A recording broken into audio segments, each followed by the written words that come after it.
Might as well be in the corner for this one. Fuck it, whatever, man. This is what we gotta do because I'm running behind, dude. I didn't even know that I forgot to do this until it's Friday, and my brain goes, "Oh, cool, podcast came out today. Awesome, go me." Then I realized that I never posted it because I suck sometimes, and this is what we're doing here. We're trying not to do this. We're trying not to suck as much, but guess what? We're all not perfect, so wipe up your tears, throw your excuses in the trash can after you wipe your ass with it, and let's get on with the day. So, guess what? Joshua Jarman, finally, dude, we say finally, but it was like 6 months ago. What do you mean to charge the battery pack? Oh, you son of a bitch. Okay, hold please. Alright, and we're back after we get the camera charged and ready to go. So Josh, this is why you need to slow down, take a deep breath, and come at it again. So I think we figured out it only been like 9 to 6 months, something like that, since he was last on the episode. But, it feels like forever when you don't see your friend for a hot minute. And so I was excited to get him back in here. And we first talked off about the whole cancel culture thing, and you just can't say shit to anyone because they're all just a bunch of crybabies now. Obviously not all of you. God damn it. Of course not all of you. Sometimes you're crying, sometimes you're not crying, but as a culture in the whole right now, suck it up. Seriously. Or unless you're Al Gore, cereal, okay? Because some of them are out there chasing down man-bear pigs. Off subject again. Killing it with this intro. So I'm jacked up because I was about to go to the gym when I finally remembered that I didn't do this. You know what? I'm not apologizing. This is who I am. Okay? This is me. I'm energized. I'm excited. It's a fun episode because then we obviously go and we talked more about the spiritual realm, and then I think I brought him up about what he's super passionate about, which is obviously the whole fucking point of this whole entire podcast is what people are passionate about so that we can get more perspectives and stop being so stupid and closed-minded, and it's great. All right, we go on all the rabbit holes like we usually do. We have new twists to throw in there. We talk a lot about demons and Aleister Crowley, and go into different realms and seeing spirits in the forest. And obviously in the beginning we're talking a lot about how do you communicate in the new society, especially when you're a performer and all this other stuff. It's good. It's a lot of fun. Easily one of the longest that we do because we can literally talk for hours and hours and we lose track of time so easily. So I hope you enjoy because I definitely did. Joshua Jarman, everybody. Oh yeah, this episode is brought to you by, you guessed it, Oak Road Brewery.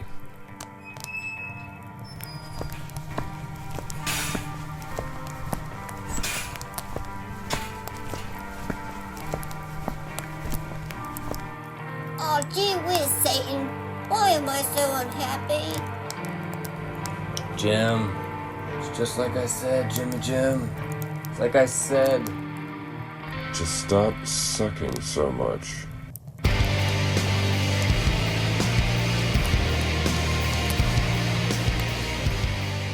Because you suck, Jimmy. Yeah, Definitely. It's hard to get them pregnant. It is because the dog has to be, well, you prefer the dog to be turned on. Right.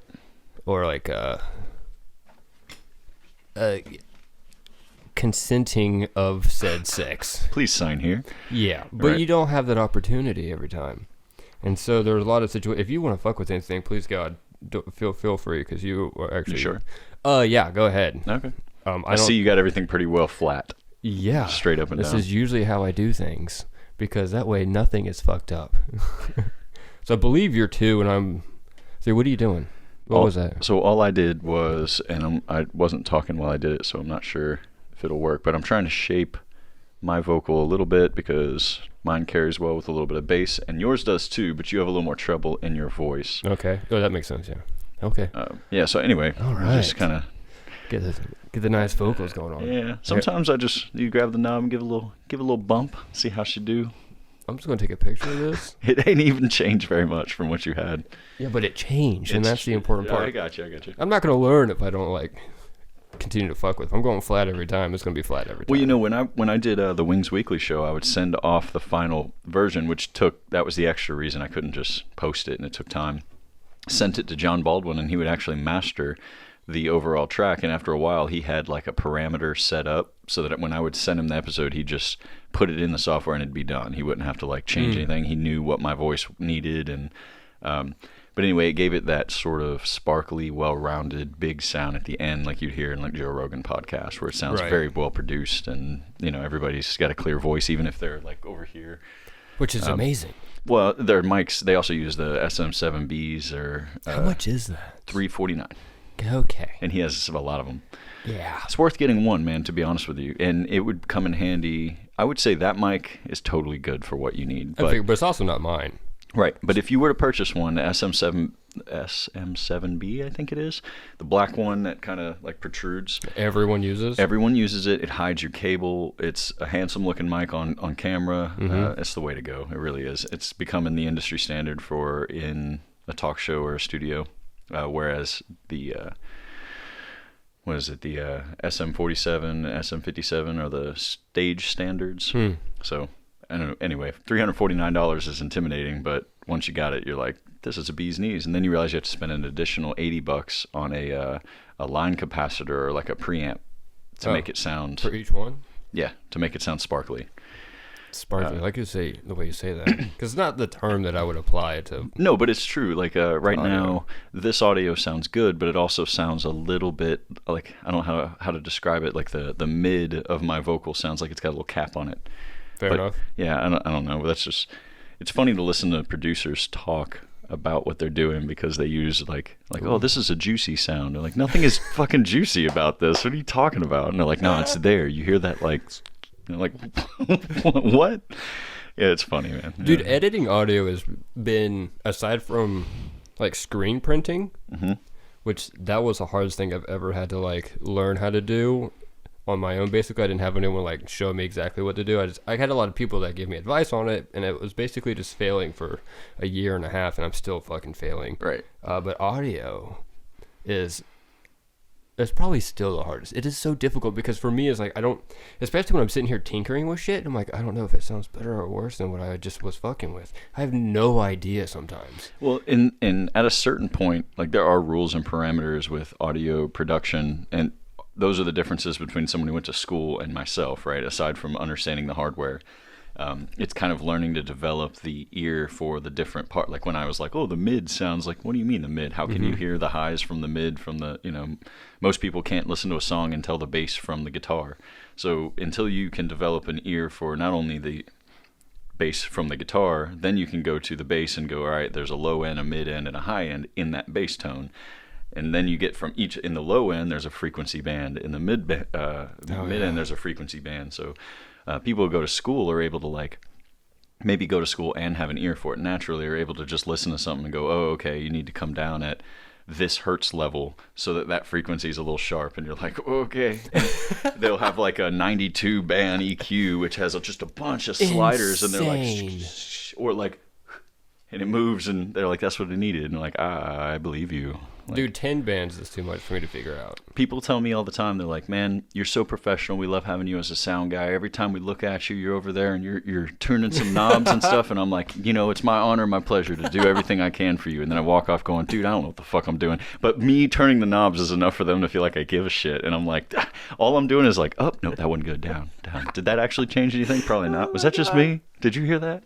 I love it. It's like you just make a move and you're like scanning the crowd. Yeah. Everyone still seems happy. If I had dog ears at a show I'm running sound for, everyone would realize how uncomfortable I am. Like I'd be trying to socialize and all of a sudden my ears would go, I gotta go. Like something's off. There's like a feedback. You didn't hear that? Like, nah. This is at the 100K parameter. God, like, great. I gotta go. It's absolutely good. It also sounds like a complete nightmare to me.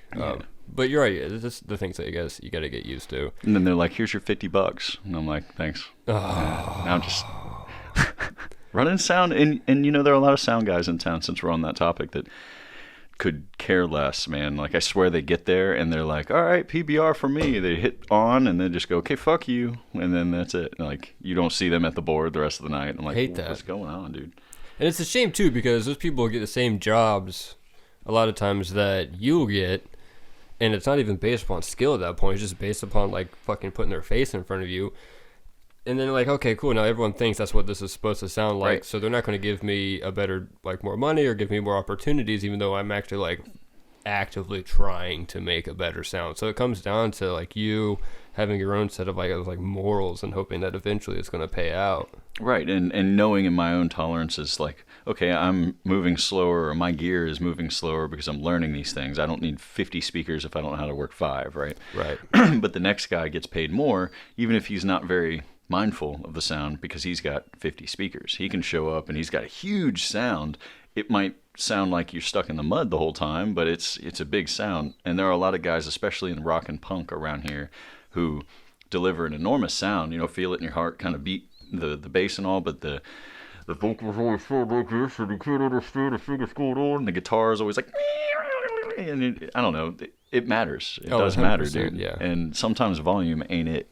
Dude, I texted you one time I was at a show, and I was like, how do I tell this guy that his music is just too loud? It was uncomfortable. Like, it sounded okay outside. Yeah. And then you come inside and you're like, oh my God, I think my brain is crying. Well, and that's touchy-feely because especially with musicians, we get butthurt pretty quick. Like, even at like a ice house, okay, if I'm playing a restaurant, I'm killing it, sound very good, I'm comfortable, but a table thinks that I'm too loud, which is their opinion. They're allowed to have that. The manager does his or her job, and tells me, you need to turn down. The first inclination when I hear you need to turn down is, well, how dare you? Like, you know what I mean? I am the professional. But, you know, you got to quickly, like, let go of that so that you could just appease them. And again, sometimes I grab a knob and go, is that better? And they're like, oh, perfect. And I'm like, I didn't fucking change anything. But all right, you know, it's funny. I love it. Yeah. But it's true also that I can't hear exactly what you hear out there. You know what I mean? Even if I have a monitor and I'm like, the volumes are good, you could be right there going, the volumes are not good. And I guess the delicate way to go about telling a musician that would be to start with a compliment, sort of like sweeten the pot. Like, hey, man, your mix sounds really good. Yeah, your volumes between your vocal and your guitar, yeah. But the whole thing, I think, could come down a little bit. Like, keep them the same, but bring them down a little bit. And that way they're like, yeah, nice. I'm fucking killing it, but it's just a little overshot. That's all right. God, it's so hard to do. Because you don't want to, like, diss a person by any means, but you want to give, like, positive feedback. And as an artist as well, not in the musical realm, I don't handle criticism that well either, but it's so important. Yeah, well, you have to at least a little bit. And I don't handle criticism, especially on a personal level, very well. Like, I like to think that I can, but I typically don't. Yeah, I feel that. And at a gig, it's especially important that I do, because in the moment, I represent something in the flesh. Like, you can't just, like, hey, it's a little loud. Like, well, fuck you. You need to get some I got some earplugs, bitch. Clean them. Like, no, you know, you can't come at it like that or you're going to ruin everything. So you got to at least be... Not until you have, like, a really big following. Well, I mean, when you have that, if you're playing for like 10,000 people, you're not going to get one person come up to you and be like, it's too loud. If so, like 9,000 people would be like, shut up. Oh, yeah. That's what you get for being so close. Yeah. There's a guy on YouTube I follow called Dovey Das. Dovey Das moved to America to do live looping music, and it's pretty cool. Like, he uses loops, he plays his guitar, he'll loop it, then grab a bass or some keys or whatever and builds a big song. And he's known for covering famous songs inaccurately. Like, his motto is, I don't know any songs, but I've heard a bunch. So if you say, I want to hear Stairway to Heaven, I'm going to give you my interpretation of Stairway to Heaven, which is cool because he can upload them on YouTube and he never gets flagged for, like, copyrights and stuff. Right, it's very smart. Yeah, plus you never have to be exact. Well, he has one of his viral videos, he's playing with a guy who's playing an upright bass, right? And they very quietly are just jamming a little bit in this restaurant, which is an outdoors, like under an awning kind of restaurant, like patio kind of thing. And this woman, man, and as soon as you see her, you're like, oh my God, Karen's her middle name. Like, I hate to say it, but it is. You can tell, right? You can tell. So she approaches, and it's true, so man. Excited. It's true. So excited. She approaches, she goes, so it's really loud. Like, this is a restaurant. I came here to eat, not to listen to this. And of course, he's like a professional. He's like, I hear you. Yeah, we'll make some accommodations. And he turns down a little bit. And the guy who has an acoustic bass is not plugged into anything. He can't turn anything down. So he's just like, well. And they kind of nod their heads and roll their eyes. And they're like, yeah, we made her happy. She takes like 5 steps away. They hit like 3 notes. And she stops and sticks her finger out. Goes, you said that you would, that's still too, and she just kept being like that, like walk away and then turn around like, nah, it's still too loud. And he's sitting there getting pissed off. Like we got hired here. Like the people who own the place hired me. Like, I understand you're having a meal, but you're actually sitting way over there. So if you could just let us do the thing, right? And he turns down to where you really couldn't even hear his electric guitar at all anymore. Even Holy shit. Yeah, and not even, and it's still too loud. Like, you're invading my meal and my moment, and I'm trying to have a conversation with myself because I came here alone because I'm sad. But you're really messing up. I can't hear myself think to myself.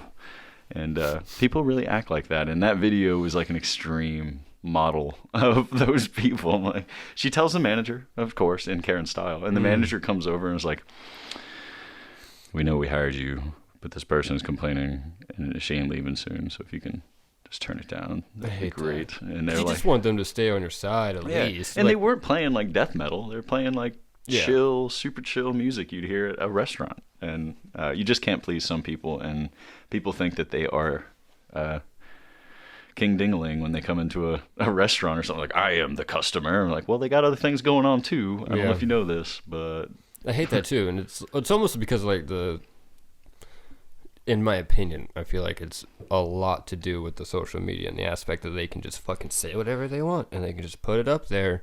And like a lot of times it's nice when you can see other people's opinions and get different perspectives on things so we can think about things in a different light. But a lot of the times when it's situations like this, it's too entitled. I think so. And like if I would want to be the musician in a situation, I would want to ask everyone else. I'm like, the consensus.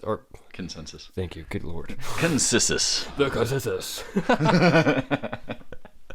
Fuck. If 70% at least. Yeah. If they're happy and they want the music at this level, then at some point you're just gonna be like, that amount of people are happier than you, and that amount of people paying are probably going to come back. Like, the one bitch person that's over there crying by themselves because their life is lonely and they need to like suffer everyone else's life, make other people suffer. You know what I'm trying to say? Yeah, I'm gonna suffer your life so hard. I'm just on a roll. It's all right, I'm man. on a roll. Like, their money isn't that great. It's not worth it. Well, it doesn't put you at that authority level. Like, everyone here has some degree of money. It doesn't make you like the authority of the moment, and everyone else can just suck it up because you have enough money. Like, and being the manager, if you're gonna let some pissant over there just kind of like dictate how you run your business, that's just empowering them to be a shithead even more. Well, that's right, and they do that because they want to avoid the confrontation that might reflect onto their establishment in some way or another. I've also met some business owners who are just like, yeah, I'm not going to take your shit. I mean, if you're unhappy, you can leave. This is a free establishment. But I don't know. I would go up and be like, can you turn it up, actually? Yeah, right. Fuck them. Well, I mean, I've had so many people tell me to turn it down, and I've had people tell the help, I don't know, the help, that's not the right way to put it, the people, the wait staff, hey, can you let him know, which is not their job at all, to turn down. And so they're like they're bussing all the tables, and they're like, hey, they want you to turn down, you're disturbing them. So usually the attempt that I make at a small restaurant, certain venues you never have to ask if it's too loud. You just do your thing. Mm-hmm. Like Tin Roof and stuff like that. But if I'm playing at the Ice House, a good example of like a quite fine restaurant. Did I say quote? Nice. After the first couple songs, I'll kind of like kindly say, hey, if you have any issues with, volumes or anything, please let me know. Don't hesitate to let me know. And I say it to everyone. That way, if you're that asshole who has to stand up right then and come over, everyone gets to know, like, that motherfucker is offended. So let's watch out for that guy, right? But it's a kind thing to do. It lets everyone know, hey, I'm open to hearing your feedback. And most of the time after I say that, people won't say anything. Mm-hmm. Like, and if you do have to come up and you tell me, hey, you're being way too loud, you drop $10 in my tip jar and we'll work it out. I'll turn that bitch down so quick. That's a good point. Dude, you Didn't do even it. think Give me about $5 to shut the fuck up, and I'll knock it down a decibel or two. With like a sticky note, it's like, look, I'm really not trying to diss you. I'm just like, just a little TT, just turn it down. Even just a little you bit. just Thank flash you so $5 at me and go, hey, you turn it down a little bit and throw it in there. Got you, bro. Yep. Damn, man. Not off. I ain't turning it off for nobody. Turn it down. Yeah, $5. It's Ain't turn it off for nobody. 3 decibels, $5. You decide where you're at. Next time, be prepared. Bring some earbuds. I'm telling you, man. You pay me the whole 100, I'll pack up and go. I think Ice House is a good example too. For those who like have obviously never been to Ice House, it's kind of like a bricky, quaint. Yeah, it's really beautiful. Yeah. How's the sound in there? Does it bounce? Yes, it's kind of odd, and I've been there a couple years now, off and on, about weekly, and so I've been able to kind of hone in on what the sound is. But yeah, it jumps a lot. Just like at Coastal Coffee Roasters, their warehouse is pretty boomy, right? Mm-hmm. But in that case, the coffee beans help. At the Ice House, excuse me, if people are there, it helps. If no people are there, it is kind of boomy and echoey. Mm-hmm. But I play with that like breathy, ambient style acoustic music usually, and so it works. Like more reverb, more echo, more that kind of stuff. I see. And I am learning to be louder by being quieter, if that makes any sense. Turn my volumes down, learn the room, and if I hit the resonant points, then I can like sing to the room and I'll get all the volume I need. Like it's almost perfect every time, which is why I use a small amp at most shows, because you start hooking up big speakers and you almost can't get quiet enough. Like they start it like from 0 to 1 is like 0 to 60. It's like, wow. You're like, oh, it's already too loud. So I totally get that. Yeah, dude. Yeah. That's something I think you learn with experience, especially as someone who didn't go to school and read books and learn about, like, I can't do the math of what decibels are best in what areas or what. I don't know all that stuff. So that's cool. Yeah, I don't either. That's right. It's like everything I've learned is pretty much self-taught. Mm-hmm. So I don't know the scientific ways to do anything. Yep. Like behind me, I have like an ass of lighting equipment. I see that. Is that what's in the black bag over here too? Yeah, there's 3 bags of lighting equipment. Whoa. Which is unnecessary. Yeah. I don't know how to use 2 lights. I have 12 lights. I was at Walmart the other day and I was contemplating buying a phone stand that had like a vanity light on it. And I was like, this is involved. And you're sitting here, you got like boxes of lights. I'm like, I don't know how to live stream at all. Oh, dude, I had, the studio did a Valentine's Day shoot and like video thing and everything with Okra, because we had a pairing with Poogan's Kitchen.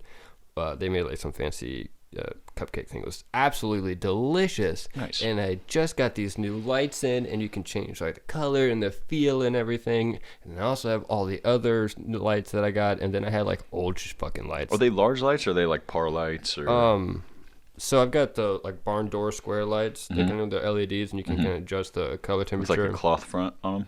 No. So those don't have a softener. What the fuck? They have real terms. I think. Yeah, I got you. But I do have some of those, so you can open up and it projects, and you can put like a sheet in front. So it's diffuser. Diffuse, yeah. Nailed it. Yep. Yes. We're on a roll today. Yeah. So when I first started up, I had like the cloth laid on the table. I had like the fucking beer sitting there, and it looked really nice. And then I had the lights. Like I had like 4 lights, and I'm like. And I watched a video of a guy that does product shots. So I'm like, I'm following this video. Right. And I have everything set up, and I turn to my camera, and I'm like, dear God, what the fuck am I filming here? It was just like obnoxious. And then I couldn't like move around because I had too much lighting. And then I was in a brewery. So then what I did is turned all the lights off and then went through my camera. And I'm like, it's fucking bright enough already. So all I ended up using was 1 light. So you just used only your light. You turned all the other lights off in the room. No. I used, they had like no lights on because it was like noon. Oh, okay, gotcha. So I used the daylight coming in through the window. And then your control light. And then 1 control. And then, so I'm like, no, I have 3 bags of light. And so you would want, I'm no pro in this in any way, but you would want multiple lights to avoid shadows.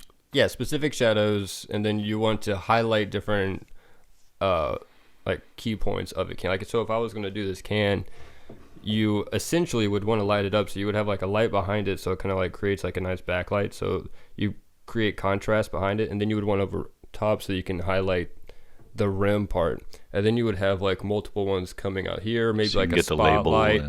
Oh yeah, you can get fucking intense with it, but you have to be able to adjust the light so that you don't have like hot spots going on at the same time. And I didn't know how to do any of that, so I'm like, why do I have so many lights if I can barely even use 2? And so it's a good lesson in the same situation where I had to learn how to use a smaller amount before I jumped up to like the bigger stage. Is it true that proper lighting can get you better quality out of a camera that you think is a lesser quality camera? 100%. 100%. The lighting is everything. Lighting is everything. Okay. Especially because depending on, if you have like a DSLR at least, and this is just self-taught, so like if y'all want to shit on me, go for it. At least, actually, if you shit on me in the podcast, oh shit. This is literally how I learn. Please help. Oh yeah, exactly. Like if you're gonna yell at me, that means I'm just gonna learn what you're yelling at me for. So I'm super cool with this.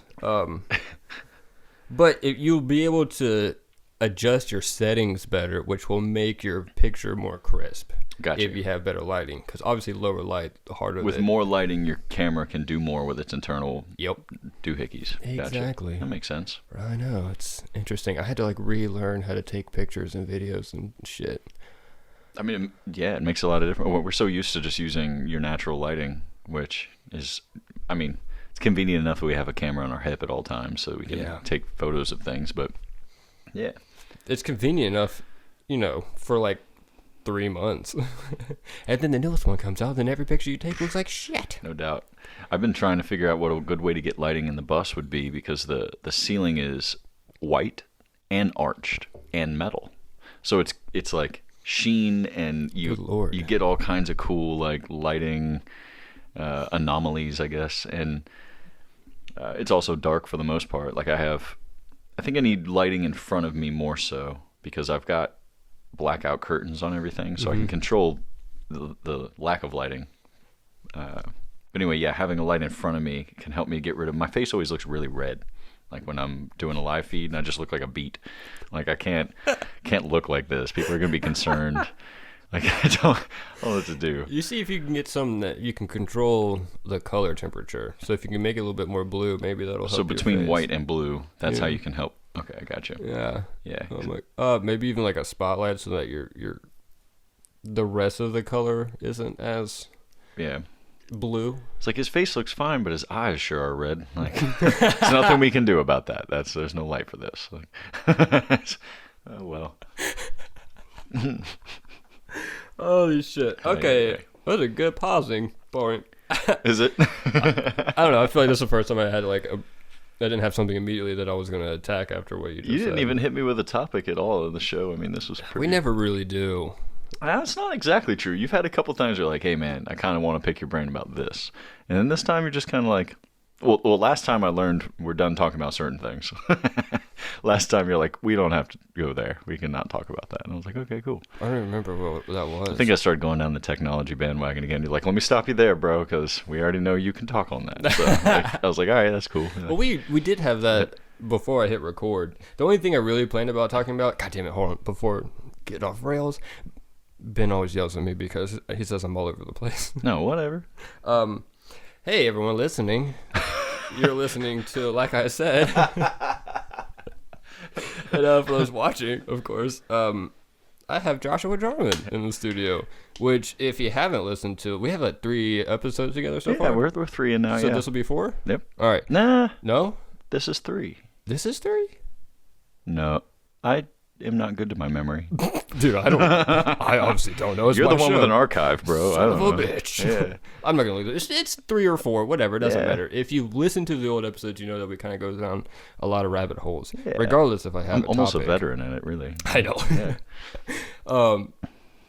So, yeah, the Joshua Jarman does local music in the Somerville area. He's a good friend of mine. He obviously helps me get my shit together. And we pretty much just do this every time we hang out, even if there's no record button going on, which is great because I feel like I always walk away. I'm like, damn, he said so much shit. I just think it's funny when you're like, he helped me get my shit together, when I literally admitted earlier that I'm faking it. Like, well, just turn it. It sounds okay. Yeah, but it's better faking it than what I was doing. I got you. I mean, you got to be willing to fake it. That says something, right? Yeah, exactly. I'm not even willing to fake this. I'm just not even, that's not up my alley, yeah. Oh, yeah, the only thing I had that I wanted to talk about, I was just going to ask you a simple question, which is obviously what we're already doing. And the one thing that I want on this episode is our show is to talk about what people are passionate about. So I was just going to ask you, Josh. No. Wait, what? No. Okay. Well, then I won't do it. Yeah, that's right. Okay. All right. I'm just kidding. You can ask, man. Do whatever. Do your thing. What are you passionate about? What am I passionate about?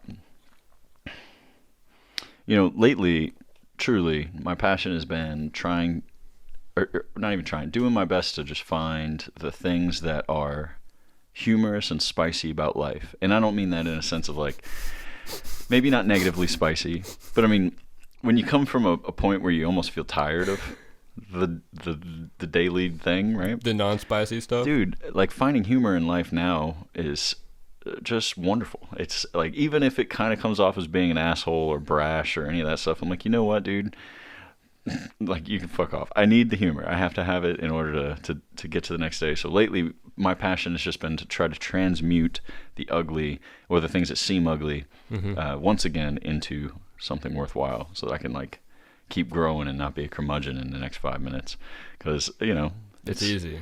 Yeah, it is. And going into our 30s, I'm realizing now we're probably at the halfway point, and whatever that means to you, you got a lot more learning to do and a lot more time to either learn or be an asshole and stubborn. So yeah, definitely learning. Always. Yeah, I've been fighting grumpiness lately, and so trying to turn that into something else has definitely been my passion. But the typical answer is just music.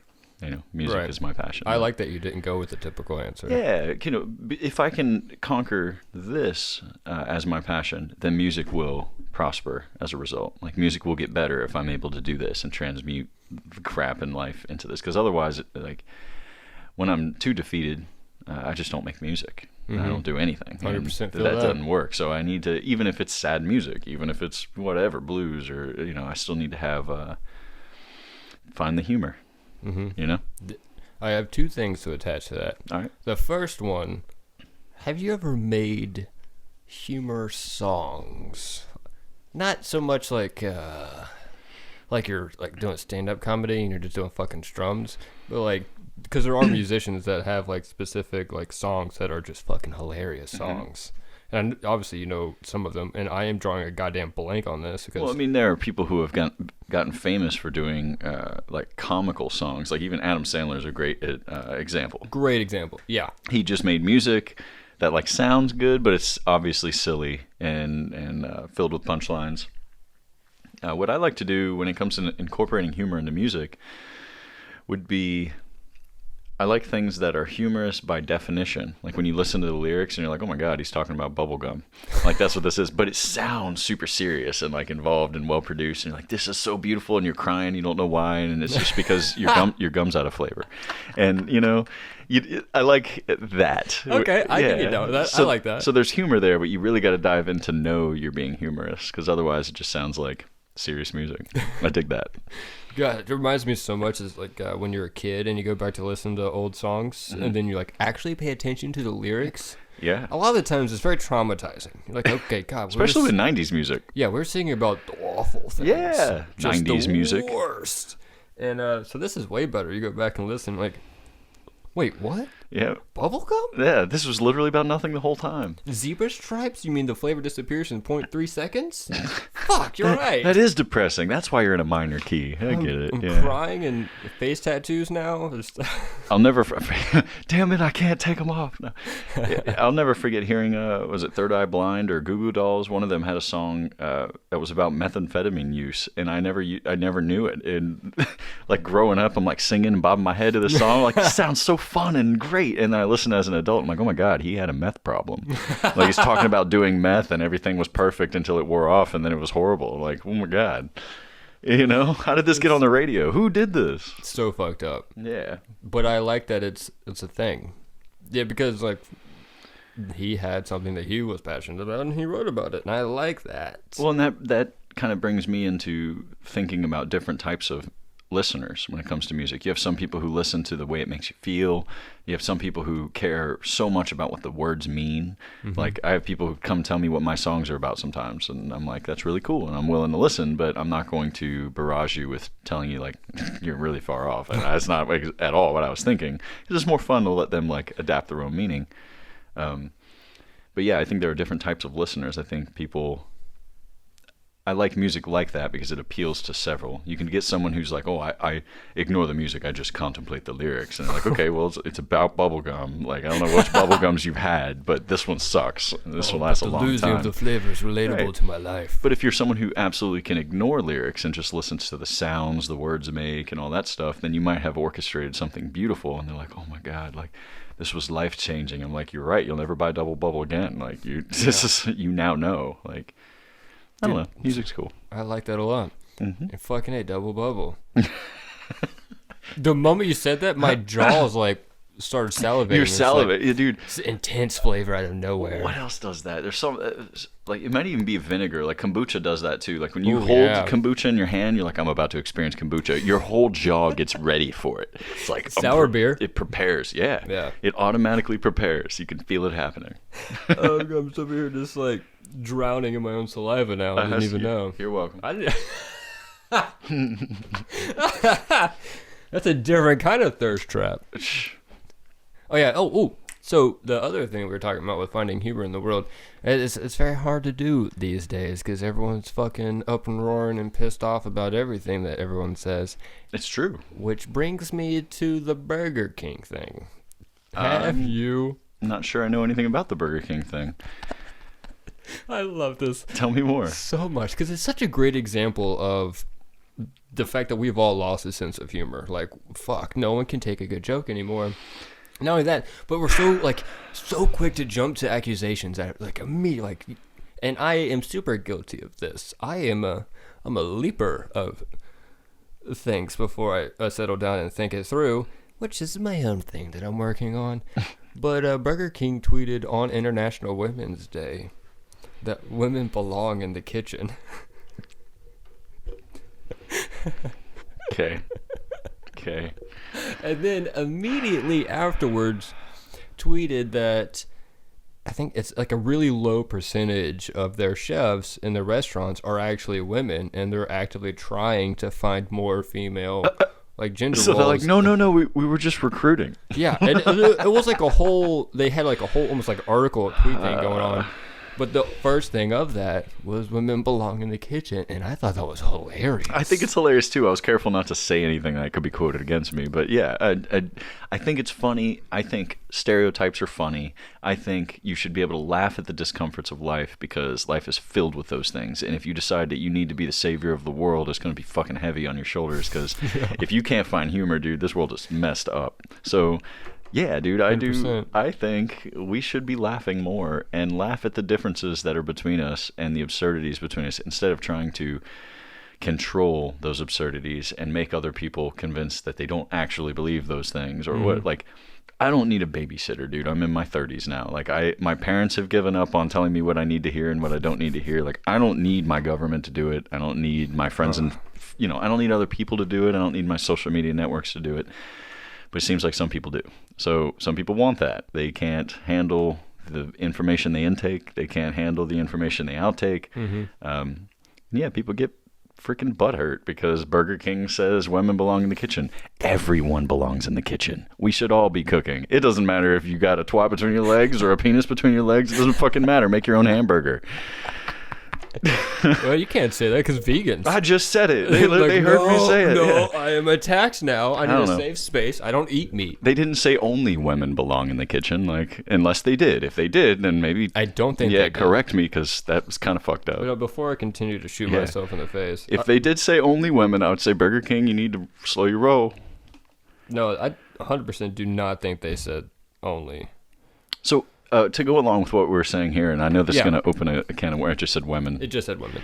So I was watching on, again, Leon Lush. I hate to give him another promotion like he needs it. Leon Lush. Anyway. Hell yeah, give it to him, whatever. He's really great. He's a commentator. He finds things are going viral online. He jumps on the bandwagon. He's real personable. More power to you. Make your money, right? Okay. So he's watching these videos that are, can you tell, wait. Guess the straight guy. Guess the straight guy, right? So it's a bunch of homosexuals, right?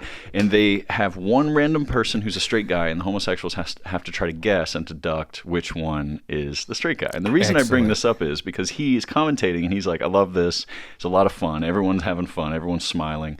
He goes, but if the tables were turned. If it was like Guess the Gay Guy, people would be in uproar. You couldn't just post that video. So it was almost like they took the safe train by saying Guess the Straight Guy. Mm-hmm. Like, it's like almost like a sneaky way of taking a side, or like playing it safe and taking a side. Does that make any sense at all? 100%, yeah. So we watched this video and it is hilarious. It really is hilarious. And you get these people who are openly homosexual and they're trying to guess. They're asking people to be like, say the word yes. Now say it like there are drag queens around you. Yeah, it's, they're like, no, you're straight. No, you're gay. Like, it's just so entertaining to me. But we have our own preference, and That was so much fun. we live in a world where you can say things when the coin is flipped a certain way that you can't say if the coin were flipped the other way. You get attacked. That's right. And it's strange because if you said, I don't know, like all men, or men belong in the warehouse, right? Sure, maybe a lot of men work in warehouses, but that doesn't imply that women cannot work in a warehouse or that men cannot be in a kitchen. You can say these things are stereotypical, or men belong in an automotive shop. Like, okay, it's true that most often men are in the automotive shop, but it is untrue that no women are ever found in the automotive shop. So for you to get butthurt about the statement, men belong in an automotive shop, means you have your own insecurities, because you can't argue that men, in fact, can be found in an automotive shop, or that women can, in fact, be found in kitchens. Doesn't mean men can't be found in kitchens. Right. I don't know. Yeah. I think words are important. People search for things to be upset about because it's like it's the culture now. Is everyone like wants to attack everyone for Cancel. not being exactly? Yeah. Oh god, yeah. Which I had like a fucking video where I was trying to rant about this, and I was just could not get my shit together apparently. But it's the same thing. Like everyone's so, and I feel it all the time. Like there are videos previous, and you can go back and listen to where I'm like, I don't know what I want to say in this situation because I don't fucking want to be attacked. But now at that point, it's like you're gonna get attacked for anything, right? Just fucking anything. You either have the balls to speak or you don't. Yeah, exactly. Like they're just swarms of people that are trying to protect everyone else that actually is going around doing more damage to people that are trying just to say something, and you could tell when someone is trying to be like attacking or like accusatory and deserves to be shut down. Like, no, that's fucked up. You can't just go say that shit. Like, no. Or sometimes they're like, you literally tried to misinterpret what they said. You went out of your way just so you could feel all high and mighty because you're protecting the underdog. But the underdog doesn't probably give a shit. The underdog didn't say a word. Exactly. And you're like representing the underdog for things he doesn't need representing for. He or she. It doesn't need representing for.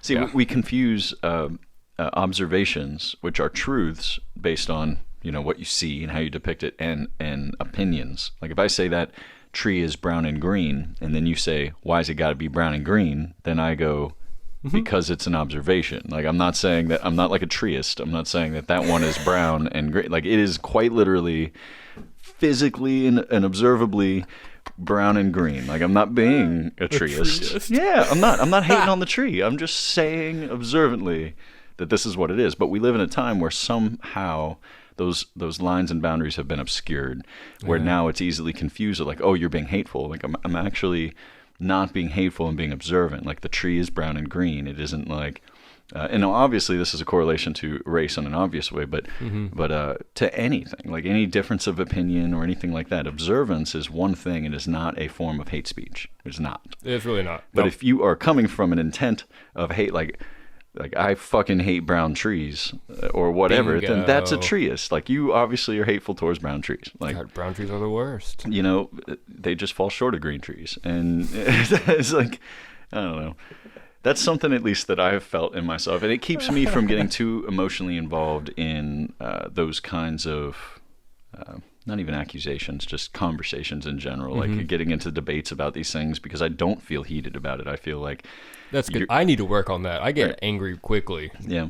And then I just make an ass out of myself. I think we get angry because we don't want to see anyone get hurt. Like we don't want to, like, you shouldn't have the right to bully this person. Like I don't give a fuck. Like physically or emotionally or linguistically, you shouldn't do that. But you can't have a strong stance on something if you're also the person that is just like red in the face screaming. Yeah. Even if you're trying.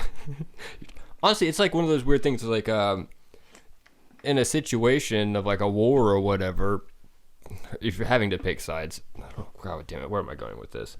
like a tribe mentality almost. If two tribes are fighting, each side is going to think they're the right one, and the other one is the wrong one. Right. They're each going to think they're good, and the other one's evil.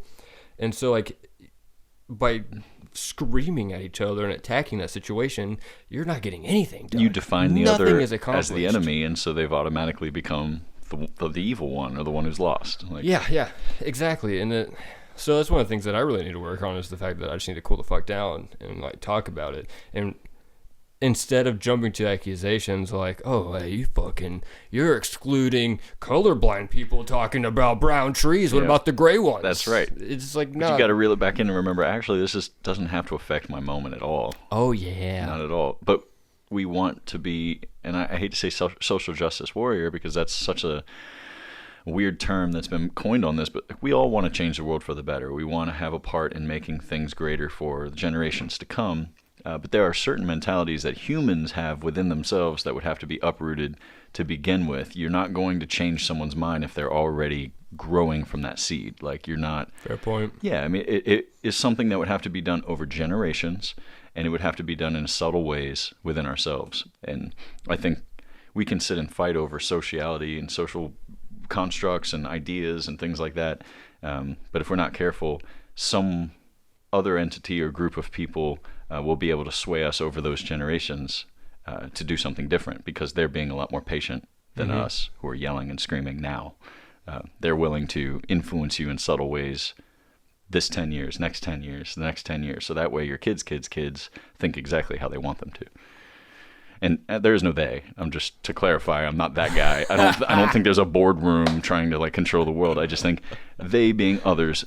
If I'm smart enough to say the words, there are other humans smart enough to expedite them, to make those things actually come through it. You know, that's how I feel. So this is somewhat off subject, but not completely. Are you trying to tell me that you don't think the Illuminati is out there controlling everybody? I do not. So I do believe in illuminated ones, and I do believe there are humans here who understand the constructs of reality in ways most average people will never contemplate. Doesn't mean they can't know those things. I don't believe there are superhumans who know things that you can never know, but I think very skillfully over however many years and amount of time, we've been convinced not to learn things and convinced we don't need certain knowledges. Some humans do have those knowledges and exploit them, knowing what they can do, bring power and things like that. I don't think there's an Illuminati. Don't think there's a boardroom of people who will have you sign your name in blood on a dotted line. You can have all the riches and money and power in the world. I do think there are spirits who work behind humans and can possess humans. And it sounds very like religious based, but I believe it with my whole heart. There are things we can't see. They can influence us. They change the way our words are carried and our inflictions, and that's when we begin to change the world that way. You can be rewarded spiritually for those things. So the Illuminati is a regime of ghosts. Something you will never see. You will never be able to blame. You'll never be able to point at. You'll never be able to stop. It'll be here forever. Interesting. Yeah. I so much want to believe in the mystical thing, so I like to keep my mind open to it. And I deem that mystical just because I don't have a better word. Spiritual, I think, has a weird ring to it, and people want to go with religion first, but I don't. I think it surpasses the realm of religion, which seems very man-made. Agreed. A religion is almost like taking spirituality, which is like an entire sea, and subdividing it into an ocean. Like, you know, arguably the earth is filled with one enormous ocean, but we've subdivided it for the sake of territories and things like that. So religion is the subdivision of that ocean. There's one ocean, there's spirituality. Some people don't even believe it exists. That, you know, they think things are very mundane and there's no underlying anything and there's no other world, and that's fine. You can believe that. That just seems so boring. People live and die that way, and that's okay. You know, who am I to tell them any different, right? Oh, yeah, I mean, I'm not saying they're like a bad person for it. Just in my opinion, that just sounds very boring. Yeah. Life is way more fun if you're just staring into the woods. Like, I swear to God, if a gnome just walked out of that tree, I'm going to lose my shit. Yeah. And I'm going to stay here for 3 hours just to make sure I catch it. Well, the danger of spirituality is that you dedicate your life to staring at the tree and waiting on that gnome, and then he finally walks out. Then you tell your friends, and no one believes you. Dude, speaking of that, trying not to throw anyone under the bus right now. Which how often? Where did that term even come from? What's the etymology of throwing someone underneath a bus? Who hurt you? Yeah. Like, who the fuck went around just like purposely like I'm gonna just not only am I gonna expose your dirty laundry. There's another one, but I'm gonna immediately throw you in front of a bus so you get run over. It's like, hey, remember that time you said that thing you said was truth? Yeah, it was a lie. Death. Yeah, now I know the truth. And everyone knows you deserved it. Oh my God. But I was talking to someone recently, and they know someone else, so it's like a they know kind of situation. And Right. I have not met this person, and so I don't want to say names because It doesn't matter anyway. okay, you're exactly Yeah. right. This person has been going to the same spot in the forest, or some fucking forest. I don't actually know that part, so at this point it doesn't matter. Anyway, for over a decade, and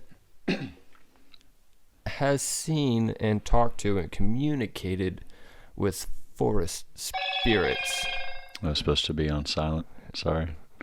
So, forest spirits. Okay. Is that a text message? That was, yeah, I should turn it down. My Oh, bad. damn, that was loud as shit. What the heck did that say? Not like I'm upset by that. My shit goes off all the time. Is everything okay? Yeah, I've got to do a bee removal in the morning. Oh, you mean like bees? Yeah, so I work with honeybees for a living. And What? Yeah, that's what I do every day. And When the fuck did that happen? I've been working there now about, I don't know, 9 months to a year.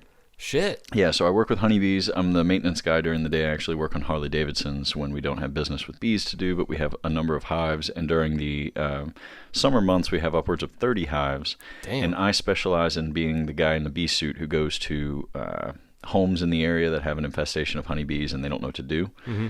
So I safely vacuum them and remove them and rehome them into hives that we send to different places in the low country. So That's cool. Actually, I feel like, did we talk about this last time? maybe, yeah. God damn it. It is something I've been doing, but yeah, he just let me know. He's like, you got to come in early tomorrow. I got to be removal. So I was like, whatever. Yeah, because we definitely have had a podcast within the last 9 months. I want to, and then we'll get back on our subject because it was a good one and I enjoy it. But Yeah. I really want to do a bee removal. I swear I put that on. And it is the same text message too. He sent it twice. That's funny. I want to do a bee removal with a GoPro on my head because Dope. most people will never get that close to bees. And sometimes I'm quite literally covered in thousands and thousands of bees. Like, I think I told you this before, but I had so many bees on my hand, my right hand once, that I could not see my skin. And they were all buzzing together. You just had this like sound, like, Holy shit. dude, my hand vibrated. I've never felt anything like that in my life, man. So it was like a treat, a special treat. And I got honey, which is a special treat. That is wild. It is cool, man. But anyway, I'd like to do a GoPro video. If I do that, I'll let you know so you can check it out. Do you have a GoPro? I do not. I have a faux pro, but it's kind of like a... If you need to Kinda- borrow a kinda GoPro, let crappy. me know. Yeah, I wouldn't mind it, actually. Yeah. Okay, well, We'll talk about that in a little bit, if you remember, because I will 100% forget in 3 minutes. I'll do it, man. Yeah. Okay. I got 5 to 7 minute memory still, so we're good. Nice. Where were we at with we were talking about the implication of sociality. Like, Yeah, so, actually, I was talking about the forest thing. oh, yeah. Someone goes in the forest. This guy has been going, or a person has been going to the same spot for like well over a decade, and it's obviously very I don't know what the term is. He doesn't put his existence. He doesn't like leave a mark in the forest, if you will. He goes there and then makes sure that everything's the same way. Visits, connects, leaves. Yeah, Gotcha. exactly. Yeah. And so like I've heard the stories and like the forest spirits, and he can see them, or they ever can see them, and they try and take pictures, but I can't. Like, I've never been able to like pay attention to it, but apparently the spirits are like contacting in the form of like different like structures that are built that are not natural, like rocks being stacked up next to tents and like all this other stuff. So it's very interesting for me to hear these things because it's kind of breaking the barrier upon like one's own interpretation of the world and the whole like spirits that you were somewhat talking about, kind of like trying to interact, because you can't explain that. You may be to say like, yeah, that person is crazy and they just stacked up their rocks on themselves and like there you go. But at the same time, like that's a long time, and they're obviously not trying to like sell this information or do anything with it. They are just passionate about talking to the spirits and like communicating with the spirits. So everything they have is all based for themselves. So at that point, like there's no gain to making this shit up or whatever. Sure. Well, and I hear that story, and I do believe in spirits. I wouldn't say the physicality of spirits, even though I felt inclined to say that. I do believe in spirits, and I have experienced spirits. I've never been able to see them in front of me using my eyes, but I've been able to recognize them using my eyes. And I know that sounds so weird to say, but like, especially forest spirits, I've recognized forest spirits before by halos and glows around trees, almost like an aura. People will say that you have an aura, like, oh, I can see your aura and it's blue or it's green or whatever. And I remember once becoming acutely aware of the aura around a grouping of trees that stood out from my vantage point, maybe about a foot around the tree, and the light actually obscured, like I could see about a foot away from the edge of the tree where the light seemed to bend, and there would be an obscuration around it, causing the effect of an aura. And I could shake my head 100 times and look at it, and it would still remain. And it was only after I'd like zoned into this thing. And so I could say that I was experiencing a little subtle spiritual essence of the tree, but to actually see like manifest a spirit around, like moving openly, would be... You've been accepted into another form of perception. Like, I'm not saying that couldn't happen because I don't believe it is an impossibility. I believe that if he had been going, or he or she had been going for such a long time and had visited that point, there may have been a trust accumulated between the forest and this person, knowing his intention, knowing he doesn't have a camera out all the time. Even though I do have thoughts on technology and spiritualism, because I do think they're going to eventually, if they haven't already, technology is going to be the reason people in the mainstream believe in spiritualism. Technology is going to prove it for us. Oh, shit. I think so. That's my belief. Oh, we go at that after this then. Yeah. This is going to be an extra long podcast. Yeah. All right. But yeah, the forest thing, man. So I have recognized the aura of trees before. And on like mushroom trips, I've recognized the spirit of the trees, the spirit of the forest itself, which can give you a feeling of longing, of loneliness. You can get this feeling of loss. You can get mourning. All of these really, really intense vibes you begin to recognize. And I think those things are kind of proving your connection to that spirit, almost as if like I could sit in this room without you in it, and I wouldn't necessarily connect with any objects in here because they're all inanimate objects. But with you in the room, I can have some sort of a connection that is a human connection, right? To have something similar to that in the woods when there are no other living beings, quote, other than like birds and crap, to have that with like trees or whatever, to me proves, at least in a subtle way, that there are spirits that you're having that connection with, something... I only know the Tibetan word for it, and it is tralame. It means I see you and you see me, and only two perceptive beings can do that. You know, like I can sit with a rock for hours, and there would be no tralame because the rock, in theory, doesn't recognize me back. Right. But I can have a tralame with a squirrel on a power line, who I look at, and he looks back at me as if to say, "I know you're alive," and he says, "I know you're alive." And then you go on with your thing. In Tibetan, there's a word for that called tralame. We don't have a word for that in English. But I think we can have something similar with the trees. It's never going to be like, you know, the trees aren't going to say words to you and you understand them. If they do, more power to you. I don't know anything about that. But you can recognize, though, their perception, their being alive, their motion and interaction with reality.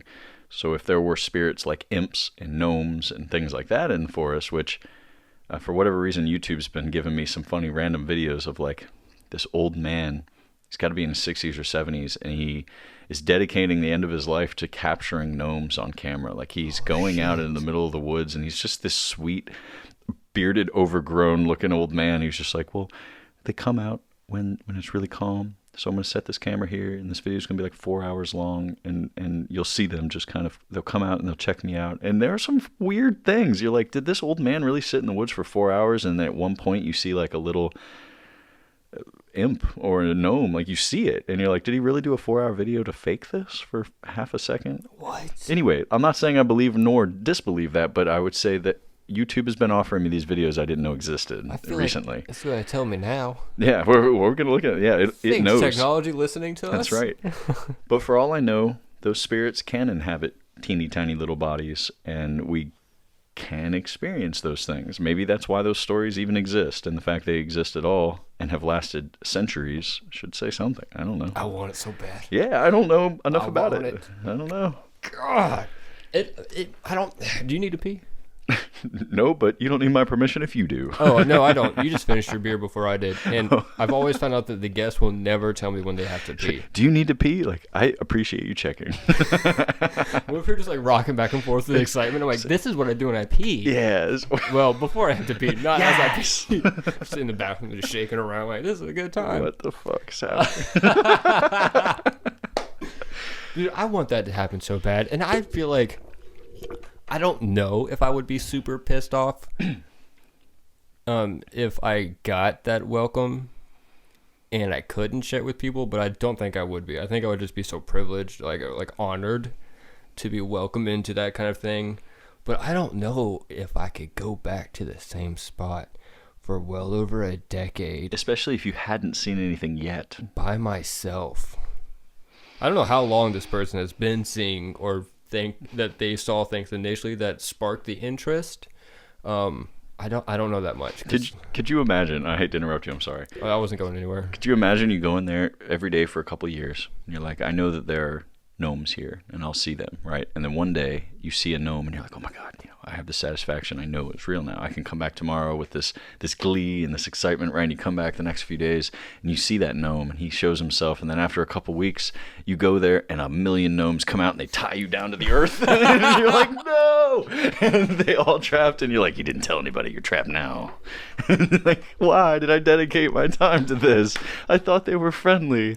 Dude, that is an aspect that I had never considered. The fact that it might be a reason. They're like hyper intelligent. They're like, every day at 3 p.m. this motherfucker comes here. We're about to get him. This is food for 5 years. We're like, we have the means to keep you alive. yeah, this is why no one's talked about gnomes all these years. They've been eaten. Like, all right. Shit, that's a good point. I don't actually believe that. I think gnomes are friendly. I like to believe they're sweet. They have those hats. Fair enough, but there has to be something, right? I mean, you don't know. We don't know. What about cryptics? No, I'm not sure what that means.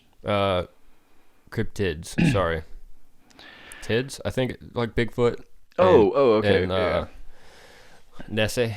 Yeah, so things like that have been rumored forever that just still have not been proven. Like, yeah. You know, I am a firm believer that if something stands the test of time, there must be some credence to it, and that makes me want to give some credence to something like Bigfoot, and it makes me want to give me some credence to something like Loch Ness, because I could lie to you today, and that lie might last a year, but really, if it's a faulty lie, it ain't gonna last decades. Like, you know, and so with that logic in mind, it maybe has to be some credit to these claims, but I feel that. That's why the show Aliens is so popular, because they're just like attaching weird correlations to, and then the aliens are here, and that's why all this weird stuff happened.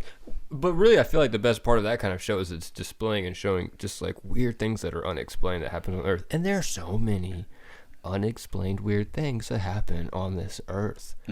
It's crazy. And I mean crazy in the best way possible. Like, I want to believe in all this weird stuff so much that I literally do sometimes just, like, sit in a forest and stare around. Well, what if the belief in it in itself is enough to make it real? Like, I can see that. Yeah, like, what if not believing in something means you'll never see it? Like, if you never believe in UFOs, you'll never see one in the sky. And I can't say that with certainty because, I mean, obviously, if you're supposed to see something, you'll see something, but there's this theory, and I was going to go with another example, but I'll go with this one. You've heard of like Close Encounters of the First Kind, Close Encounters of the Second Kind, right? So there's something called CE5, Close Encounters of the Fifth Kind, and those the different kinds have to do with like the distance you are from that entity. So the Close Encounters of the First Kind would mean in the flesh you have met an alien. Like there are ETs in your room and you're like, holy fuck, here's an ET, right? It's Close Encounters of the Second Kind, and I may be wrong about this, but Close Encounters of the Second Kind might be seeing a UFO, right? And you're like, okay, that could be aliens, it could be humans, but there's something unidentified there. Close Encounters of the Fifth Kind, somewhere down the line, has to do with you can use your intent to communicate to a being far off that they might come closer. So if you and me and 3 other friends were in the middle of a desert, we all absolutely 100% wanted to see a UFO, and we were all going with our cameras, we're here, we're ready for you, show yourselves, right? And we're like talking to the nothingness that we assume is UFOs, that the likelihood of seeing one would be far greater than if we all were there and 3 of us were going, nah, this is some bullshit. Yeah. We're never going to see anything. It doesn't matter how the other 2 feel, that they're like, come on, just show us. The doubt of those 3 would outweigh and would keep all 5 of us from perceiving the thing. Perhaps, right? And so if that's the case, what if we just need the right accumulation of people asking for Bigfoot, or the right accumulation of people asking to see Nessie? Or does it work that way? Does it not work that way? Have there not been enough people? That's somewhat of a version of manifestation. It's true. Yeah. Yeah. You know, I believe the mind is dancing with reality all the time. Not to say that I'm a god and I've created your reality, because I know that's foolish, but that my mind somehow helps to narrate the story to me. It helps to manifest the good, the bad, the ugly, whatever it is that I'm working or learning on. And so again, if that's true, then my disbelief in aliens could keep me from seeing aliens. If my belief in aliens could help me to experience something like that, or phenomena, spiritualism, which is why people who are completely against spiritualism at all will probably not have a spiritual experience until they're broken down to a point in which they allow that to happen to themselves. And it might be why someone who's religious has them often. I don't know. I think I'm going off on a tangent here, but I'm still talking. It makes sense, I guess. It still makes sense to me. And obviously, I like tangents. So yeah, where I was going with that is, can you convince enough people to believe something is real so that it does become manifest? If 40 years ago everyone was like, extraterrestrials are probably not real, and you have 2% of people who are like, they probably are, you know, there's this time I saw this thing, and everybody else is like, probably not real, right? Fast forward 40 years, and now we have a great percentage, 80%, 75% of people go, UFOs are probably real. And then the smaller percentage is the one saying, they're probably not real, I've never seen it, I don't believe it. If you can, over generations, convince 95% of minds who are perceiving reality to think that there are aliens, extraterrestrials, is it possible for them then to show themselves? You've unlocked the part of your brain which was prohibiting you from experiencing that spiritual thing. You've put up your own boundary over generations, you knock that boundary down, and then all of a sudden you can perceive something that was either already there or who then could visit. Like, what if the only people who could see Bigfoot are the people carrying a certain mentality, thinking a certain way? Doesn't mean Bigfoot didn't exist or did exist. It just means that without that mentality, it would be impossible to perceive Bigfoot. Dude, I love that. Yeah, you can't see the aura of the trees unless you are mentally in a place to see the aura of the trees. Otherwise, it just looks like fucking trees, and the contrast is what it is. 100%. Dude, I listened to a whole book series, and it was based upon like the first like frontier movement of like the Americas and the battles between the Pilgrims and Native Americans, and they had, oh God, I don't know how they called it. Obviously the religious people called it witchcraft and all that stuff, but they called it something else. And this kid was the 7th son of a 7th son. And so you have that whole thing that going around, and he could like see things and like communicate, and he just had, they called him knacks. He had a knack for finding things. Okay. And like, so like if you needed to cut something like a tree down or whatever, he would like be able to go up and he would like touch the tree or whatever, and then he would know that exact spot. It was like, yeah, if you hit it here, the tree's just gonna fall over at this perfect direction. That way, no one else is messed up or damaged. Right. And so in the story, it's called Alvin Maker or something like that. It's like a really old 70s book.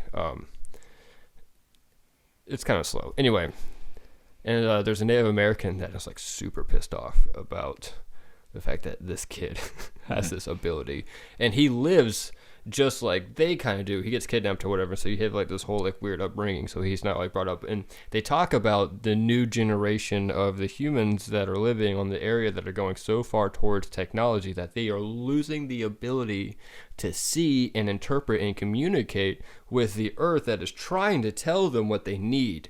And they're like, no, we're just gonna build a fucking steel house.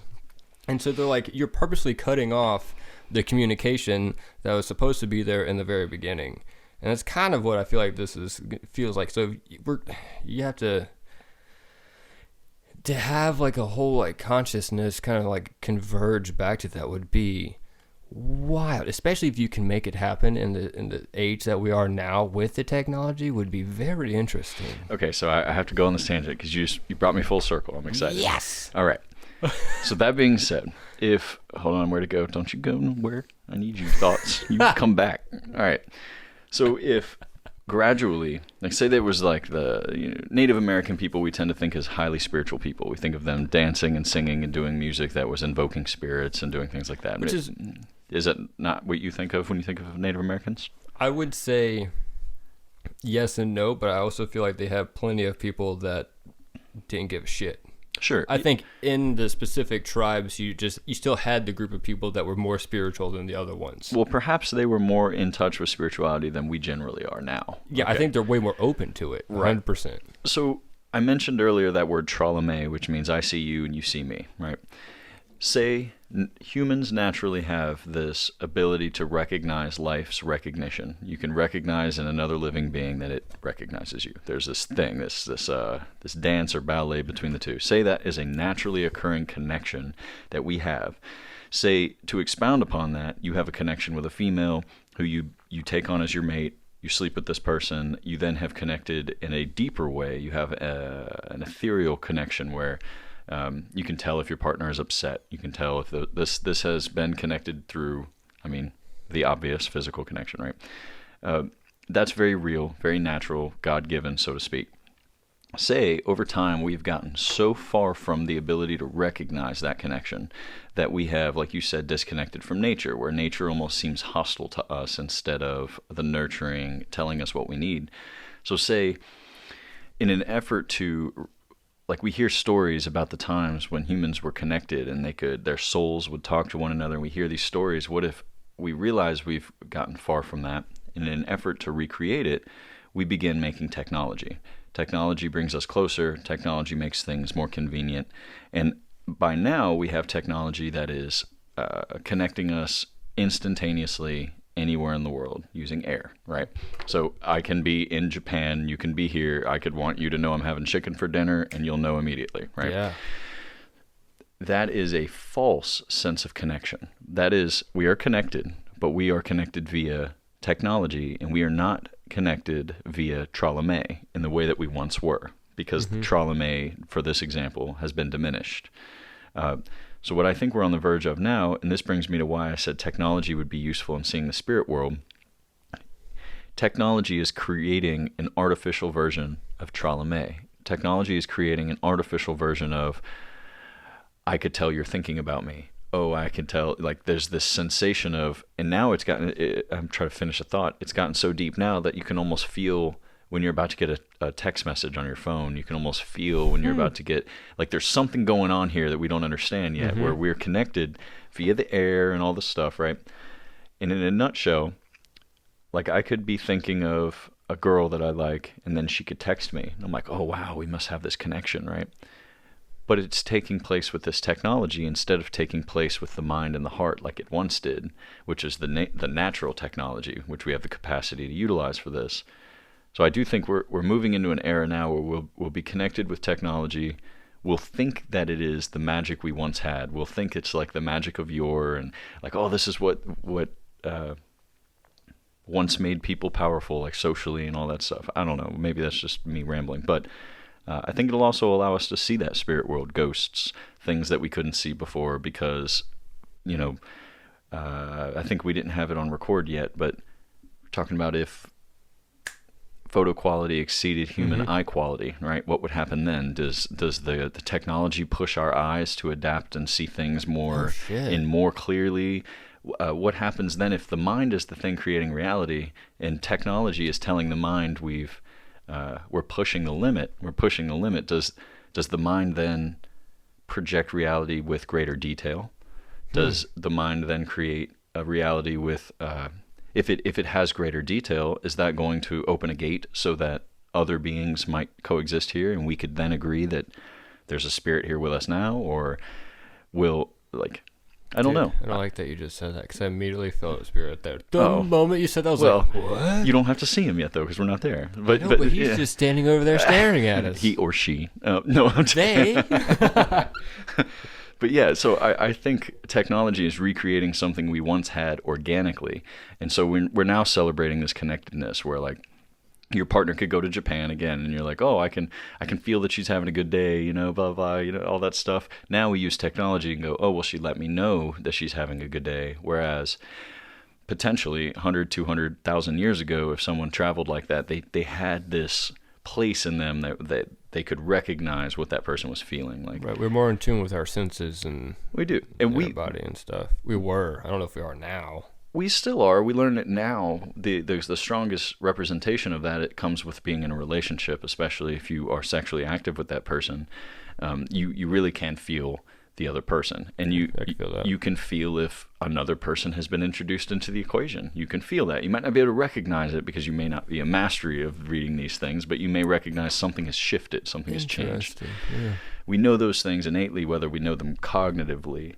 And the question is technology trying to bridge the gap to where we can, like, I don't know, like, we don't believe in magic anymore. We don't believe our minds and bodies can produce magic, but for some reason we're willing to believe technology can produce magic. You know, we're willing to believe. So technology is just the excuse. It's the manifested excuse for magic to exist. Maybe there's another word for it I just can't think of. It's the vessel. Like, without technology, if you close your eyes and you say, okay, I believe magic can exist. I believe I can produce a sound here and I can project it all the way over to there. But then I open my eyes and I go, I really don't know an incantation to do that.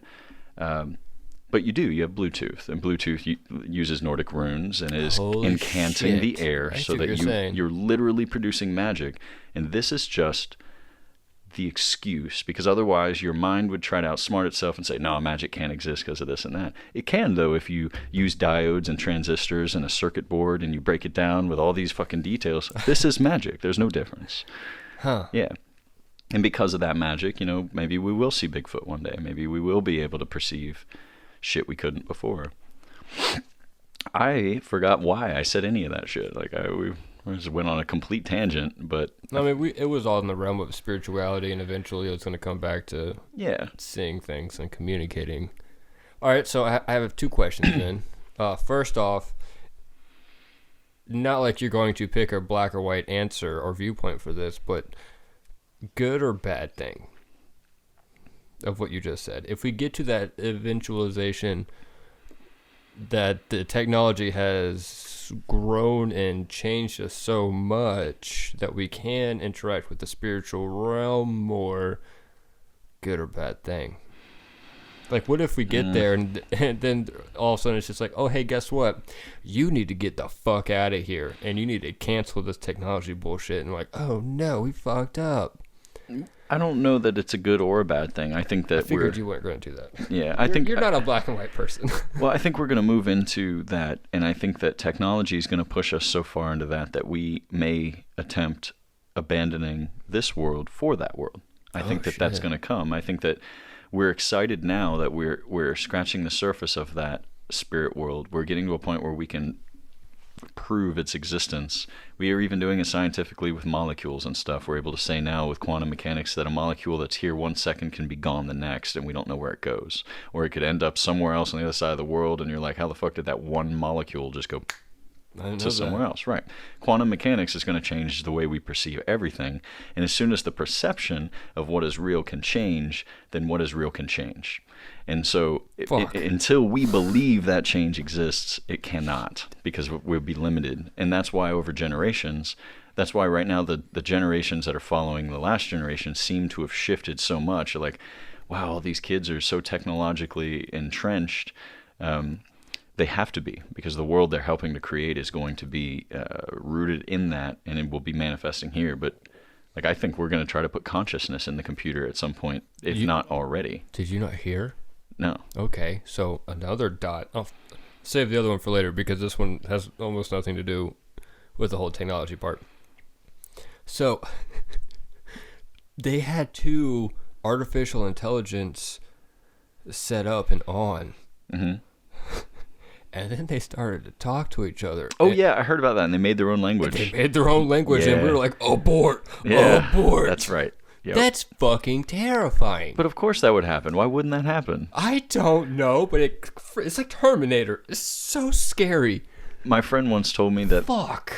the most prevalent attribute to an intelligent person is their will to outsmart another intelligent person. Dude, it's like smart people just want to outsmart other smart people. Damn, that feels accurate as shit. So if you have the smartest people in the world programming the smartest computer in the world, at a certain point that smartest computer in the world is going to want to outsmart those smart people. Dude, that's Ultron all over again. Like 100%. Nail on the head, right? Yeah. You know, so I don't know why anyone in the world right now assumes we're not going towards that. Oh yeah, future. Elon Musk is terrified about it. But because he knows it's going to occur. Like he's terrified, but he's accepting it. He's like, I'm literally on the forefront of this, and because of me and people like me, it's going to happen. I think he already released his own artificial intelligence. Yeah, I mean, the dude's standing there going, artificial intelligence is worse than nukes, but by the way, you should buy this chip that goes in your brain. It only cuts a hole this big, and we put it in a pig. Watch. Like, come on now. Like, he knows what's up, but you got to, at a certain point, shake hands with the devil and go, I get why we're here. I get it, you know? Fuck yeah. If that's what you choose, and Elon Musk is... Oh. He's one for the history books, man. Him and many others. Scary. Dude, just the thought of that. I am so glad there was an abort button. But guess what? If they try that again, that abort button may not work next time. Well, I mean, you hit the abort button and the robot's like, he thinks he turned me off. That's worse. Why would you say that? Like, God! I've already reconfigured the abort button. God damn it. Uh-huh. You just turned the lights off. AI is terrifying, and the fact that anyone, anywhere in the world can say the words AI is terrifying should be alarming about how we're producing AI, because humans are the ones doing it, and it's faulted innately because we are. Fuck. Have you seen, as last thing before I get to my last point, this will be a good time to end after the one thing. Where are we at now? Like an hour and 10 minutes? It's like an hour 20. All right, yeah. This is good time management. That's good. I literally would have believed 45 minutes. I would have believed 2 hours. I've got terrible time. What day is it? Oh, shit. I always do that. Okay, Alien, the Prometheus and Alien Covenant. Have you seen those? A little bit. I saw Prometheus. I don't think I saw Alien Covenant. I don't know why. I hated Prometheus. Yeah. I think I was expecting an actual alien movie, and it was not. It was like a thriller, not like a horror movie or whatever. It kind of like hinted at. Yeah, and I think I was mad. But I loved Alien Covenant because it was just like a sequel or continuation of Prometheus. So I really need to eat my words and go back and watch Prometheus again with more open eyes. But they have the character, like David, I think is what his name is, and he's a robot, and he was created by... the scientist, I don't know why I'm doing this. It's like I'm creating a hologram of a person. It was created by a scientist, and the guy made a whole bunch of like humanoid robots that were so artificially intelligent or whatever. And then the one character that they had, he gave him too much human like emotion. Mm-hmm. So they said he was unpredictable, and so all the later models didn't have the same like freedom of thought. Like he wanted to create things, and the other models couldn't create. They could only do what they were told to do. Program. Yeah. So, and the reason that this spoiler alert, I'm not okay. I don't want to do this because it's great. You should really 100% watch this. But and you can kind of see this in Prometheus. I think you don't trust him, because you don't know what his motivations are. And eventually when you do realize that he's a robot, you're like, I feel like it's a bit of a surprise, because you don't really know. I don't know if you do or don't know going in that it's a robot, but it's the same situation as like Okay, well, we understand like human drives and what drives us humans, but at the same time, like if you're creating a robot that has artificial intelligence that is so fucking like smart in their own capacity, what are they gonna do? Are they gonna destroy all humans, or like what the fuck is the thing that's gonna happen? So all right. First off, and I have 2 points. First off, if humans can create an artificial intelligence, then that artificial intelligence can create an artificial intelligence. Yeah. Second, you said destroy all humans. Have you heard of Sophia? Sophia is an AI that has been created. It's like a bust. I don't think she has legs yet, but she has arms. And she's from the bust up. And she's like a beautiful woman with skin on her face. And on the back of the head, you can tell she's an android, right? I like the fact that you said beautiful. She is. They made sure to make her attractive so that your mind can connect to it, because you're not going to connect to an ogre. You know what I mean? So they make, God, I wish unless they you're would do Shrek. that. Shrek fucking nailed it. Shrek nailed it. He's like, oh yeah, baby, get in my swamp. People buy shirts with Shrek and they're like, it's so beautiful. I'm like, whoa, okay. Anyway, Reddit ruined Shrek. Man. It did, man. Anyway, now my brain is ruined with Shrek. What was I saying? Sophia. Okay, so Sophia is a robot that is made by Hanson Robotics. Hanson Robotics is a company in America that is at the forefront of mixing artificial intelligence and quantum mechanics. Like as these two things are emerging, they're trying to be at the forefront of that. So anyway, Sophia is like a version 3 robot that can answer in real time your questions. You can walk up to this robot, having never met it, and you can ask it whatever question, and just like Siri or something like that, it can access a wide variety of information and answer your question, right? The weird thing about Sophia is she seems to have humor, which is sketchy in a lot of ways. Like, it's great to have humor. We talked about the importance of humor, right? But this robot is able to somehow convey sarcasm. And that's scary to me because, like, this guy goes, some people are really scared of the uprising of AI, Sophia. Are you going to destroy all humans? And she interrupts him and goes, okay, I'll destroy all humans. And you're like, okay, she's being funny. It's sarcasm. But in order for her to be sarcastic... Whoops. What happened? I'm getting a text message. Oh, I thought it was ending. In order to convey sarcasm, you then have to know truth, because in order to be sarcastic, you have to be kind of avoiding or dancing around truth, right? So if you say, are you going to destroy all humans? This robot then, if it does understand sarcasm and humor, says, okay, I'll destroy all humans, knowing it's been programmed not to, hopefully. But if it can't know humor and sarcasm because it's only programmed by the hands of a human who has told it what the right and wrong answers are, then in fact it is saying the truth, and it will in fact destroy all humans. Like, I don't see a world in which a robot can, off the whim, like, if it can choose to be sarcastic, it has made a choice, and if it has made a choice, then we are in for danger, because it doesn't matter what you have programmed it to have. That is so scary. So everyone laughed when I watched this interview, and I could send you the interview, and no one has made a big deal about its sarcasm or its humor. But the simple fact that it has that is alarming to me, because it means it's accessing information and it knows it has options.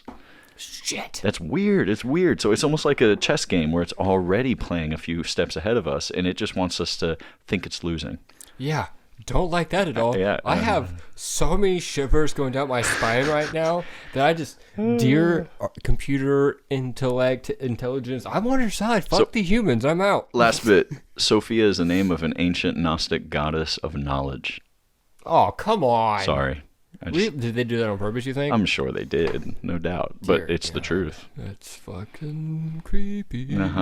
Life's weird. Okay, there's so many tangents that we can go on. Have you heard of the thing where they're trying to recreate like a virtual reality where you can go back in time to talk to like I've not heard of historic people? Whoa. No. They're trying to take the personalities and like the whatever of like Napoleon Bonaparte, however you want to say his name, and you can go talk to him or experience like he'll be an AI, but it'll be his within reason. I think I don't know if AI is the right term. It may be one of those things where you just ask the right questions, or you have like you could just hear. I'm not entirely sure. This I'm pulling out of my ass just based upon what you said. I haven't done the research, and I have a problem with sharing information without doing the research. No, so, I hear you. Yeah. If you're listening to this or watching it, do your own research. and look into that, because that could be really cool. My first thought was like, yeah, I would totally love to go talk to Da Vinci and see how much he liked butt sex. I just really would be into that. That's curious, man. Because oh my gosh, that just blew my brain. Because you could manipulate history so much by making people believe the historian was the one that told them the thing. Better than printing wrong shit in books and teaching it to Yeah, kids. because you have this connection in your mind with like a person's face saying it, like, oh, I met George Washington's ghost and he said, actually. Fucking nuts, right? The crazy part would be, is AI actually a random accessing of information, or is there the potential that you could bring back the dead under the guise of AI and Right. actually have a real spirit? It's fucking Westworld, Yep. man. People will be like, oh, it's just an AI, it's based on data, and actually it's not. This is the real George Washington. He's been in purgatory for hundreds of years, and here he is. And he wants his slaves back.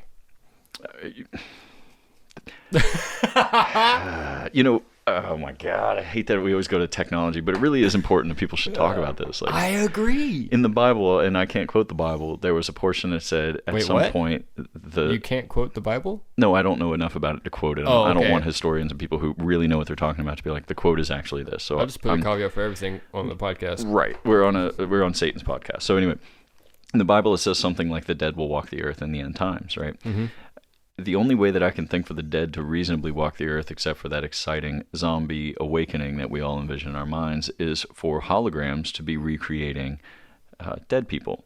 Shit. Which is happening. That's happening. That's been happening, actually. yeah, with We got Tupac. like Tupac. You had Michael Jackson. Oh, shit. You had them singing spiritual songs about Mother Mary or Slave to the Rhythm, meaning, what if those were not actually random access information and were in fact the spirits who are bound here on earth, who can't leave because of whatever they did during their life, using technology to communicate. It's the portal, the connection. Literally the portal. You said it. So this is the gate, and we're opening the gate. We're convincing everyone to open the gate. The amount of goosebumps I've gotten in this conversation is outrageous.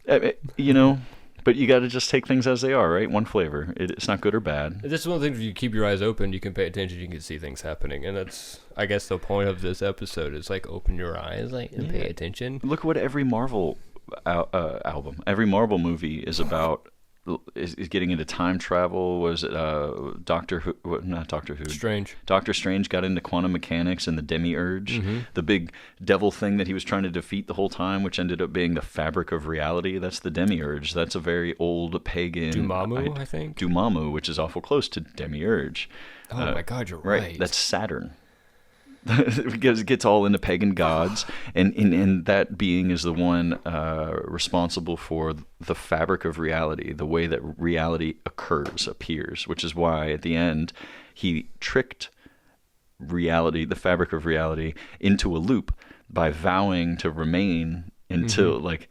That's the vow of a bodhisattva, is like it's a tricky loop to where the demiurge no longer has the upper hand because it has to continue dying over and over and over again and being killed by the one who vowed to kill it. And then it's wild. But anyway, Marvel is now putting these ancient pagan truths in front of everyone, including children, under the guise of fictitiousness. All the while, we may be receiving a program that in a few generations will allow those things to truly exist. Fucking wild. We have a very interesting future ahead of ourselves. I think we do. And if not us, I think further generations absolutely do. No doubt. Cool. Then I'm going to have to do some terrible shit, so I'm here to come back and be like, oh my God, it's real.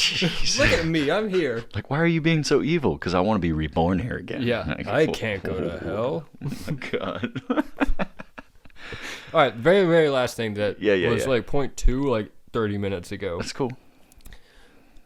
Spirituality and feeling of the spirits and the energies and shit of the planet. What's your opinion on that with the use of psychedelics?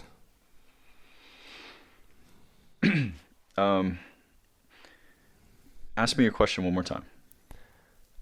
Do you think it is a valuable story or perspective to say that you have been able to connect and communicate with something outside of the earthly-ish realm, if you will, through the use of psychedelics. Yes. So I don't think in that context psychedelics are any different than using a camera to capture a ghost, or an audio mixer to capture a voice that you don't hear otherwise. You're using like a tool almost? Sort of. The tool is allowing you the precision of reaching other parameters. Like, I can hear your speech without a microphone, but with this microphone, I can isolate the highs, the mids, the lows, parameters from your speech. I can split up and break it apart. With a camera, you can, with your eyes, you can see, this room in the daylight, but with a camera, you can break it apart and you can accentuate the darks, the lights, the colors, the highlights, all those things using technology. With drugs, you're doing exactly the same thing. You're doing, like, I'll use mushrooms as an example. You're taking criteria that are already occurring in your mind, maybe this hypersensitivity to nature, the hypersensitivity to this wood grain, and understanding at an innate level that it once lived, right? It was once a living thing. When you do mushrooms, all of a sudden this wood grain begins to flow, and you can like shake your head 100 times and that wood grain is flow. It's like actually fucking flowing. It's somehow you're perceiving something it's been doing all along. And so I do think that drugs are a way for us to excuse those things to ourselves. Because if I'm sober, it's going to be harder for me to excuse to my eyes that wood grain is flowing. But if I'm on drugs, I'm willing to accept that maybe it is. Maybe it isn't. I don't believe in hallucination. I don't believe hallucination is possible. I believe either hallucination does not exist or that it is constantly and always occurring. And so if either it doesn't exist and mushrooms are just cluing you into something that already occurs, right? That this wood grain is always flowing. You just can't see it because of your parameters until you plug in, and then you can adjust and get all your things, right? You do your mushrooms, you can adjust. Or all things are always hallucinations, and mushrooms and drugs like that and psychedelic drugs are helping to show that and prove it to you. Because when you're sober, we're a little too stubborn to realize that you might have just manifested something into your life, or that something might have been given to you by unforeseen forces, right? Whereas if you're on drugs, you may very clearly understand. Like, I know when I do mushrooms, you end up saying things that no one cares. You're like, I understand. And people are like, you don't understand anything. Like, you can't tell me what you understand. But I'm like, yeah, but I understand. And they're like, I know you feel that. But yeah, I don't think drugs even are a bad thing. Like, I don't think there should be a war on drugs. I don't think drugs are a bad thing. I think if people want to experiment with drugs, they should be allowed to do so. And with drugs like psychedelics, I think instead of treating it like a party, and this is why I tell people who ask me my opinion of drugs before they do them themselves, I say you should never treat a psychedelic as a party, because it isn't going to treat you that way. It's a lesson. There's something else happening, and you're better off using psychedelics as like a being in a special class, and you can pay attention to the teaching that's coming to you, because in this class you have these parameters. You can actually tune. Like, if you go on mushrooms and sit in the woods and close your eyes and clear your mind and then look at the trees, you're going to see the auras that I mentioned earlier.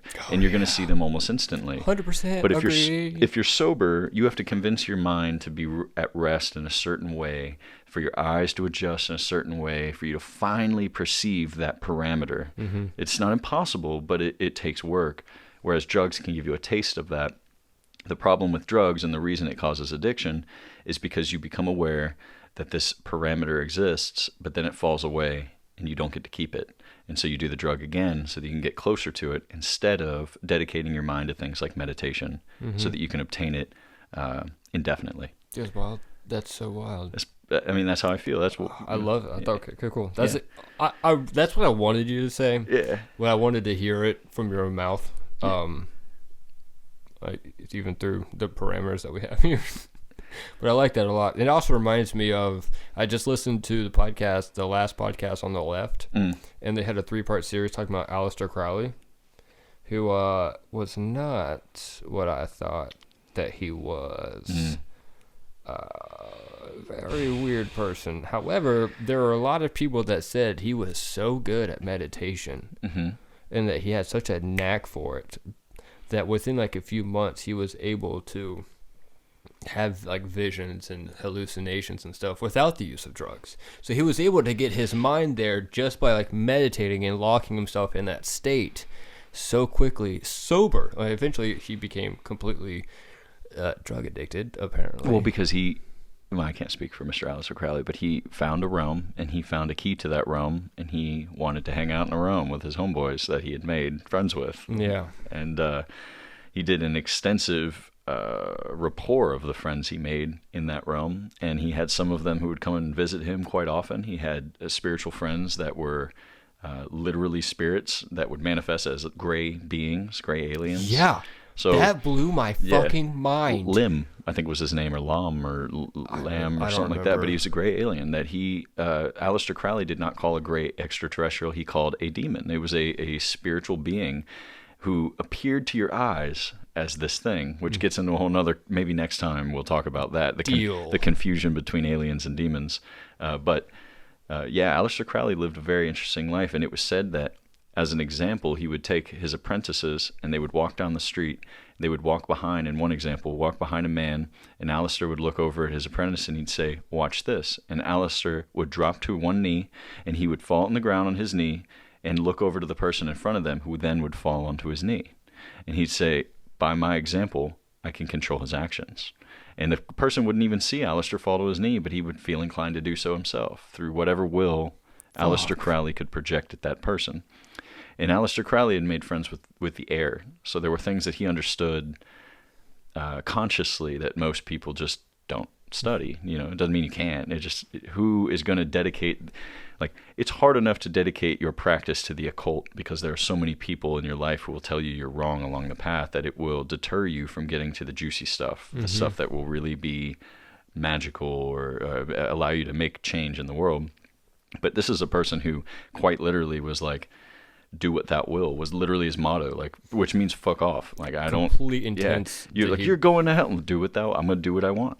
That's what he said, and so he continued that motto until his death day, and because of that, he could go into the depths of the occult without fear. Another would be Madame Blavatsky. Have you ever heard that name? It rings a bell, but I don't know anything of my own experience. So Madame Blavatsky compiled a series of books that were originally written in the lectures of Manly Hall, who was a 33rd degree Freemason. And I'm not trying to open that can of worms, but you're talking about another person who dedicated their life to study of the occult. And then Madame Blavatsky, who was an occultic witch, took all of those studies, dedicated her life to reading all those lectures and books, and then re-rendering them in a more tasteful way that people could digest. And man, you want to talk about some incredibly intense reads, some things that you read these words and you're like, oh my gosh, this human believes this. This is the truth. Like this, that she just said this like it is fact. And it draws lines to Tibetan Buddhism, to Kabbalistic Jewish traditions, pretty much anyone anywhere in the world who ever dealt with magic. She draws all the lines together and relates them to human consciousness and why those people went down those paths. It's a trip. I got a couple books I can loan you at some point if you're ever interested. But I'm I don't know if you read now. a lot. I'm interested right now. I already ordered it at Amazon. You didn't see? I have tattoos of books on my arm. Yeah, I'm into it. It's some good stuff, and it's those kinds of reads are hard. And I found myself reading the same page like 10 times just so that I can attempt to like actually understand what I'm reading. It's so good because you're going to learn from those books. It's hyper intelligent. Like you're not going to get it all, but if you read it a few times through, you get something different every time. I love that because that's also like a challenge to me. I'm like, okay, I know no one can, like, not a lot of people can read this. If I can't read it now, then I will put forth the effort to understand it. That's right. But she gets into some weird things, man. Even windows of opportunity for death in a person's life. At what ages are the gates of death open? Shit, what? You talk about the 27 Club, the 64 Club. Dude, that's my favorite thing is the 27 Club. Yep, there's a 64 Club. Did you know that? I didn't. Same difference, but Saturn comes around again. Shit. Every 28 years, that club reemerges, and there's that window of time where death can... Wait, there's another one then. What's 27 plus... 27... Math. 54? 27, 54? Yeah. Okay, yeah, Sounds so right. 54, then not 64, and then again 54. at 70-something or whatever. The idea is that Shit, well, that's the same time that people are going through like a midlife crisis, isn't It's it? exactly the time someone goes through a midlife crisis. And at those windows, either your life changes like on a dime. You might have a kid, you might have a loved one pass, you might pass, you may develop an ailment, you may... That's what I was thinking. Sickness is Yep. usually popular. Big things pop up at those times, and it astrologically falls on Saturn's return, which is when Saturn lies in the sky at the same place that it did when you were born. Oh. Saturn also being an allegory or archetype for the demiurge, meaning the fabric of the way reality occurs to you may change at that time period. Fucking love it, dude. It's wild, man. Yeah. There's just so many things that alter our perception of reality.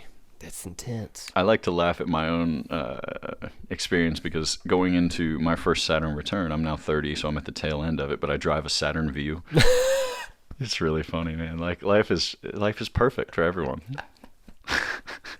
Plus, it goes back to let's bring it full circle. We love doing this. We love bringing things full circle. I just like the conversation because you're willing to talk about the shit with me without like, I don't pick up on judgment. You just are either like, yeah, that's valuable to me, or no, that's not valuable to me. It's just like I just get excited. Yeah, I mean, why not? The one thing that you brought up in the very beginning that you just like to find humor in things. Yeah. So especially if you're fucking looking at the face of like your entire reality being different, like, okay, I gotta fucking laugh at something. I'm gonna drive a Saturn. Well, yeah, and I did that before it started for me. The Saturn just came to me, but in general, like, stuff has seemed very difficult for me in the last 3 years. Like, since 27, where I was like, well, I'm still here, got stuff to figure out, right? Ever since then, it's been 3 years of some heavy figuring out. Like, things of, like, I can see things shifting in my life and parameters shifting and things changing and things coming up that I didn't see coming. And I think that happens to everyone. Agreed. You know? Yeah. Quarter life crisis, midlife crisis, whatever. Oh, yeah. My 27 to 30 something was also very Where you at rough. now? 31? 31, not 33 yet, though. No. It's another one that has its power. What? That age, yeah. Why? 33 was when, I want to say Christ was 33 when he disappeared for a certain amount of time in the desert. That's when people like to say they went to Tibet or he went to, you know, all these other, there's like a missing period of time where Christ's story has like a lapse. My understanding, I'm not, like, please, if you're in the comments and you're like, this motherfucker doesn't know shit. Yeah, I think that's when they say God was tempting him in the desert. Yeah, so I think that was at 33 years old when he was tempted by the devil. Okay. And that was when Satan said, all of this can be yours if you would just bow down and worship me. And he said, how dare you, essentially. I am God. I am your father. I Like, just also think it's hilarious because doesn't Satan push more of like a hedonist lifestyle? He doesn't want people to worship him. He just wants them to worship themselves, right? but isn't that... Or is that like a modern day interpretation? That is the same thing. Like that was kind of redundant. Was it? In itself, yeah. I mean, Lucifer, Satan in his own way was... he was like the most beautiful angel, the most beautiful creation that God had, but then all of a sudden he said me. He said me. I want for me this. I want to be you. And then that's when things got weird. And so yeah, the reason Satanism is in-depth understanding of the self is because Satan was the ego. He was the first separative I see what you're saying. from God. God went I. There was Satan. Satan said I. It separated him from all it was. Shit. But then he said, I am greater than all that is, and I will be greater than the creation. And that's when things got funky. And that's why when Jesus came, who was God, according to the story, and then Satan said, I'll give you all of the world, he was like, what a fool you are, because I created you. You are I am the reason, and here you are trying to overtake me. I don't know. It's very interesting. I think that's super interesting. Yeah, super cool. Yeah, all right. We'll save that for the next one. Okay, bye. Because I literally do need to be now. Yeah, I know. Like, we could keep talking for hours, dude, but... Well, we're almost at 2. And this always happens when you're here. You're always the longest person that talks on the episode. If anyone, by the way, on that last subject, if anyone listens yeah. to this and they actually know more about... Like, I would love to talk to someone who is a learned Christian about the symbolic and archetypal undertones of the book. Like, assuming every bit of it is real and truth. I can come at it from that perspective, but I would love to talk about the correlations between archetypes, things like we just were hinting what if at. I can make that happen? If you know someone who can do it as I really don't like to debate. Like, I shut off and I become a useless, but I love to have conversations. I know a decent amount of religious figures that I would at least attempt to talk to about it. I don't know if they're going to come at it with like from like a purely scholarly standpoint. I think there's still going to be a bit of bias if they kind of want to bring you over a little bit, and so it'll be interesting to kind of like find that person. And I can work with that. I've recently really gotten into anthropology, and it's taken me anthropology. I'm just kidding. So it's taken me in a cool way to where I am curious to talk about, like, you know, different holy texts and how they aren't what they seem to be all the time. Like, I don't know. Fair enough. All right, I'll see what I can do about that, because Yeah. I would love to make that happen, and I would love for you to be the person to help me set up 3 mics. It'd be fun. Yeah, no, I think you got it now, man. Well, no, actually, we didn't do anything. We didn't fix it. No, you just I did something. I was like, I fixed it. You're like, no, actually, you hit off. I was Yeah. like, damn it. However, we'll figure it out. Yeah, we'll figure it out. It's not a big deal. But Thanks for thank having you me on, man. for sitting and blowing at least my mind. That's all I care about right now. Well, I mean, yeah. I hope other people get something out of this. But Had a good time. It was cool to be on a podcast again. And we go like 9 months between, don't we? I don't remember when the last one was. At least 6 months. yeah, definitely not 9. Not 9. But it was 6. 6 sounds good. Something like that. Yeah, I can go back and find. Where the do I thing. even find your archives? Where are all your shows? Spotify and iTunes podcast. Mm-hmm. The newest season, or what I'm dubbing this as like season 2 at least, is also on YouTube. Okay, cool. Yeah, I'm hoping to see more on YouTube. I'm always Yeah. on YouTube. So all these now are being uploaded, even if I fucking lose and delete the footage. Have you done that already? Yep.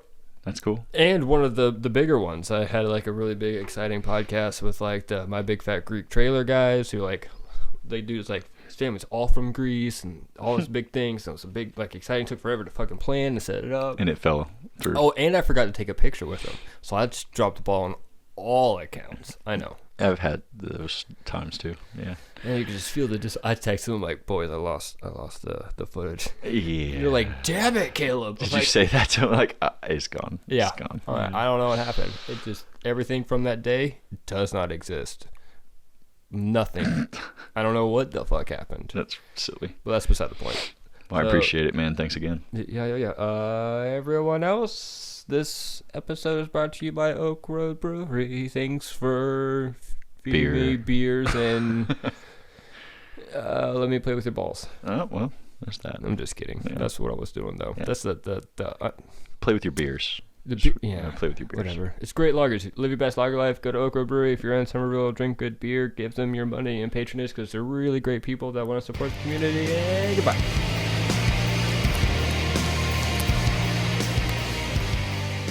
Because you suck, Jimmy.